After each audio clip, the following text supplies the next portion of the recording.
It's my 25th birthday. ನನ್ನ ಲೈಫಿನ 25 ಇಯರ್ಸೇ ಮುಗ್ದೋಗಿದೆ. So ನಾನು ಈ ಜರ್ನಿ ಬಗ್ಗೆ ಮಾತಾಡೋಣ ಅಂತ ಅಂದ್ಕೊಂಡಿದ್ದೀನಿ ಇವತ್ತು. ನಾನು ಈ ಜರ್ನಿನ 2 ಪಾರ್ಟ್ಸ್ ಅಲ್ಲ 2 ಫೇಸಸಲ್ಲಿ ಹೇಳೋಕ್ಕೆ ಇಷ್ಟಪಡ್ತೀನಿ. ಪಾರ್ಟ್ 1 ಬಂದು 0 to 20 ಇಯರ್ಸ್, ಪಾರ್ಟ್ 2 ಬಂದು 20 to 25 ಇಯರ್ಸ್. 0 to 20 ಇಯರ್ಸಲ್ಲಿ ಅಂಥ ಏನು ಮೇಜರ್ ಚೇಂಜಸ್ ಇಲ್ಲ, normal school, hostel life, education ಅಷ್ಟೇ. ಬಟ್ 20 to 25 ಇಯರ್ಸ್ ಇದೆ ಅಲ್ಲ, that is something which is really important. ಯಾಕೆಂದರೆ ನನಗೆ ಮದುವೆ ಆಗಿದ್ದು when I was just 20 years. ಹೊಸ ಮನೆಗೆ ಹೋಗಬೇಕು, ಹೊಸ ಮೆಂಟ್ಯಾಲಿಟಿ ಪೀಪಲ್ಸ್ ಜೊತೆ ಅಡ್ಜಸ್ಟ್ ಆಗಬೇಕು.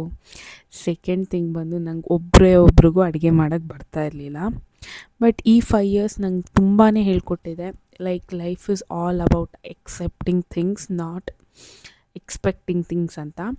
ಆ್ಯಂಡ್ ಈ ಜರ್ನಿ ಇನ್ನೂ ಒಂದು ಹೇಳ್ಕೊಟ್ಟಿದೆ, ಏನಂತ ಅಂದರೆ ಲೈಫಲ್ಲಿ ನಿಂಗೆ ಏನು ಬೇಕೋ ಅದು ಕರೆಕ್ಟ್ ಟೈಮಿಗೆ ಬರುತ್ತೆ, but you have to wait ಅಂತ. ಸೊ ಈ ಲೈಫಲ್ಲಿ ಅಡುಗೆ ಬರ್ತಾ ಇರಲಿಲ್ಲ ಈ 5 ಇಯರ್ಸಲ್ಲಿ. ಒಬ್ರಿಗೆ ಅಡುಗೆ ಮಾಡೋಕ್ಕೆ ಬರದೇ ಇರೋ ನನಗೆ 50 ಜನ ಬಂದರೂ ಅಡುಗೆ ಮಾಡೋ ಕೆಪಾಸಿಟಿ ಬಂದಿದೆ. ಸೊ ನಾನು ಈ 5 ಇಯರ್ಸ್ನ ಯಾವತ್ತೂ ಮರೆಯಲ್ಲ, ಯಾಕೆಂದರೆ it has taught me so much things. And ಈ 5 ಇಯರ್ಸಲ್ಲಿ ನನಗೆ ಅಂತಲೇ ಒಂದು ಪುಟಾಣಿ ಜೀವ ಬಂದಿದೆ, that is my cute Partha. So ನನಗೆ ಇವಾಗ ಪಾರ್ಟಿ ಸೆಲೆಬ್ರೇಷನ್ಸ್ಗಿಂತ ರೆಸ್ಪಾನ್ಸಿಬಿಲಿಟೀಸ್ ಇದ್ದಾವೆ ಅಂತ ಹೇಳೋಕ್ಕೆ ಇಷ್ಟಪಡ್ತೀನಿ.